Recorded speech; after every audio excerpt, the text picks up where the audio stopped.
Sejuri sana.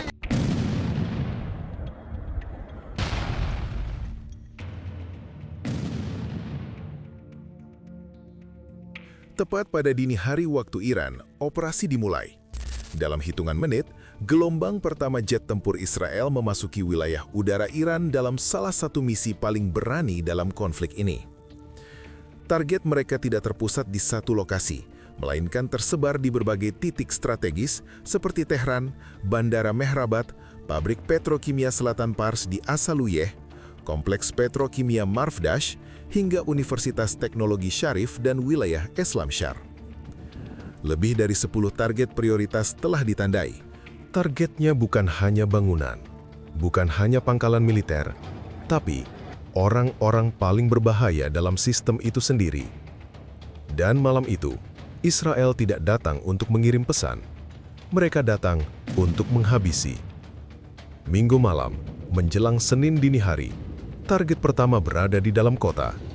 Seorang pria yang hanya sedikit diketahui publik, tapi sangat penting bagi sistem keamanan Iran. Majid Khademi, Kepala Organisasi Perlindungan Intelijen IRGC. Orang yang bertugas memastikan semua rahasia negara tetap terkunci. Dia baru menjabat beberapa bulan, menggantikan pendahulunya yang juga tewas dalam perang sebelumnya. Dan kini, giliran dia. Tanpa suara peringatan, sebuah serangan presisi menghantam lokasinya. Cepat, akurat, mematikan. Tidak ada kesempatan untuk melarikan diri. Dalam hitungan detik, salah satu otak intelijen Iran lenyap. Dan itu baru permulaan. Para pilot sudah berada di kokpit mereka sejak beberapa menit sebelumnya. Mesin dalam kondisi siaga, sementara kru darat menyelesaikan pemeriksaan terakhir. Tidak ada komunikasi yang tidak perlu, semua sudah dihitung jauh sebelum pesawat bergerak. Begitu mesin dinaikkan, satu persatu jet mulai meluncur di landasan. Kecepatan meningkat hingga akhirnya roda terangkat dari tanah.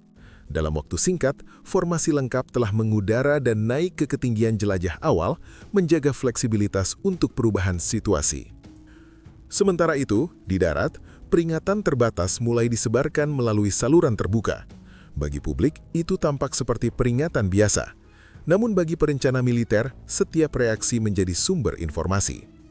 Pergerakan kendaraan, evakuasi mendadak, atau bahkan ketenangan yang tidak wajar, semuanya dianalisis secara real-time melalui sensor dan pengintaian. Di udara, formasi tetap berada dalam pola menunggu di ketinggian tinggi, memantau pembaharuan intelijen yang terus mengalir. Ketika waktu yang ditentukan tiba, fase berikutnya dimulai. Sistem di dalam pesawat menunjukkan perubahan kecil, namun bagi pilot itu adalah sinyal untuk bergerak. Formasi berbelok menuju target. Di bawah sayap mereka tergantung amunisi presisi, bukan untuk menghancurkan area luas, melainkan untuk mengenai titik spesifik dengan akurasi tinggi. Sistem ini menggabungkan navigasi satelit, sistem inersia, dan pencocokan visual untuk memastikan target dikenali, bukan sekedar dihitung koordinatnya. Jaringan pertahanan udara Iran mulai aktif. Radar-radar lama dan modern menyatu langit, mencoba menangkap sesuatu yang sulit dijelaskan. Sinyal yang muncul di layar operator tidak konsisten. Satu objek tampak berada di beberapa posisi sekaligus. Sistem peperangan elektronik di udara tidak hanya mengganggu, tetapi memanipulasi persepsi lawan. Pantulan palsu diciptakan, jarak dan kecepatan diubah, hingga layar radar dipenuhi bayangan yang membingungkan. Dalam kondisi ini, formasi mulai memisah. Sebagian menuju area di sekitar Tehran, sementara yang lain bergerak ke arah selatan menuju pabrik petrokimia Selatan Pars. Target lain seperti Bandara Mehrabat dan fasilitas di kompleks petrokimia Marfdash telah ditandai sebelumnya. Setiap pilot menjalankan prosedur yang sama. Senjata diaktifkan, target dikonfirmasi, dan sistem penargetan mulai bekerja. Perintah pelepasan akhirnya diberikan. Dalam sekejap, bom pertama terlepas dari sayap pesawat, diikuti oleh yang lain. Begitu dilepaskan, bom-bom tersebut berubah dari benda jatuh bebas menjadi sistem berpandu. Sayap kecil terbuka, lintasan disesuaikan, dan navigasi aktif mulai menghitung jalur terbaik menuju target. Saat mendekati sasaran, sistem visual mengambil alih. Kamera internal membandingkan gambar yang ditangkap dengan data yang telah dimuat sebelum misi. Bangunan, jalan, bentuk atap, semuanya dikenali seperti wajah dalam sistem pengenalan.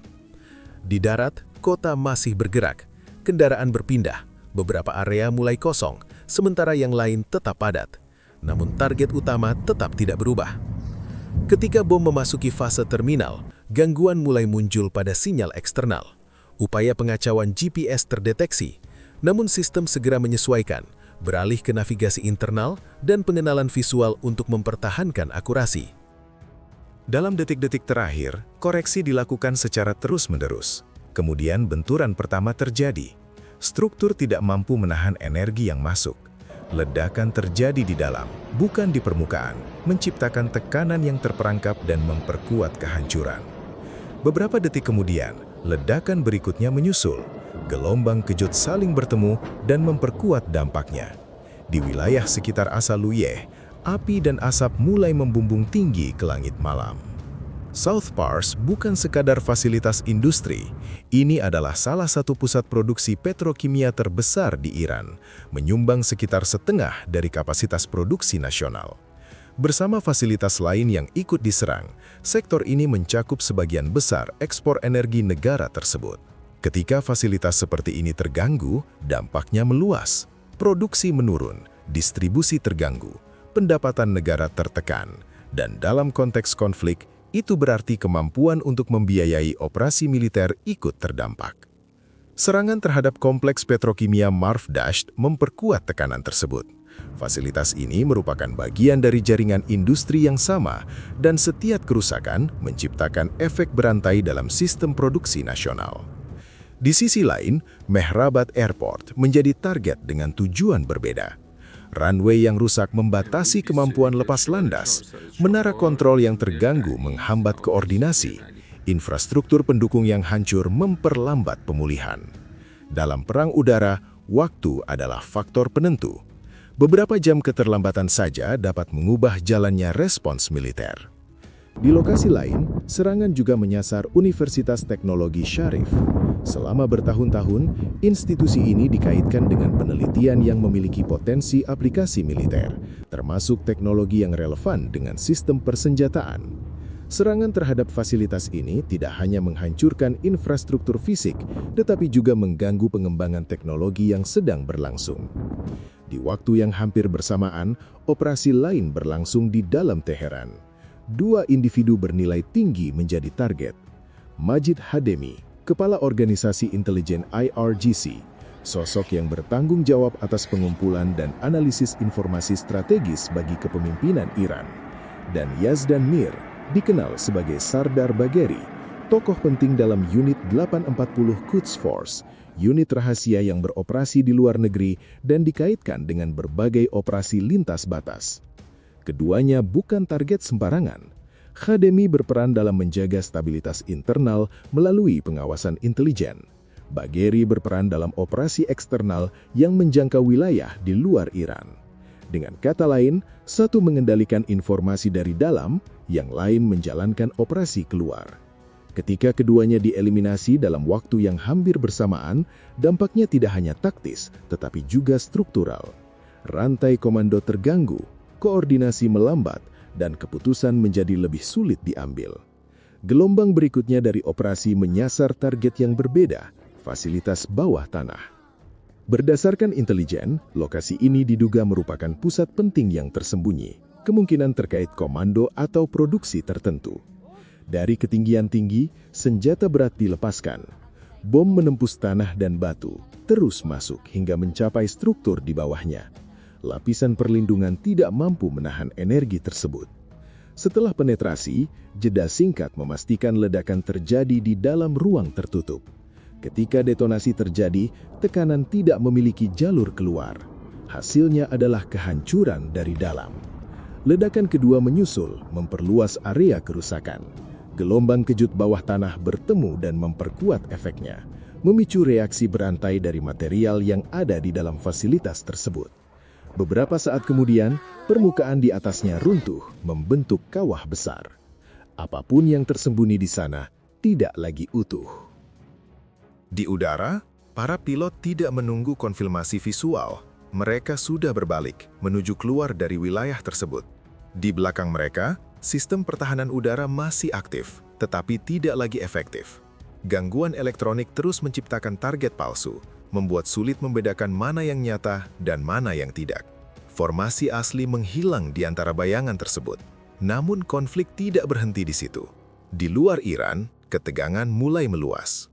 Laporan serangan drone terhadap posisi militer Amerika di kawasan Teluk mulai muncul. Sistem pertahanan udara di beberapa negara diaktifkan, merespons ancaman yang datang dari arah yang tidak terduga.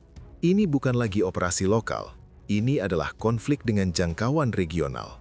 Sementara itu, di jalur diplomasi, pembicaraan mengenai gentatan senjata mulai muncul. Proposal jeda konflik selama 45 hari dibahas sebagai bagian dari upaya meredakan situasi. Namun setelah operasi seperti ini, pertanyaannya bukan hanya tentang keinginan untuk berhenti, melainkan tentang apakah situasi masih memungkinkan untuk berhenti. Karena dalam satu malam, berbagai jenis target telah diserang, fasilitas ekonomi, infrastruktur militer, dan individu strategis. Semua dalam satu rangkaian operasi yang terkoordinasi, tanpa pengulangan, tanpa kesempatan kedua. Dan dalam operasi seperti ini, satu kali saja sudah cukup. Terima kasih telah menonton dan sampai jumpa.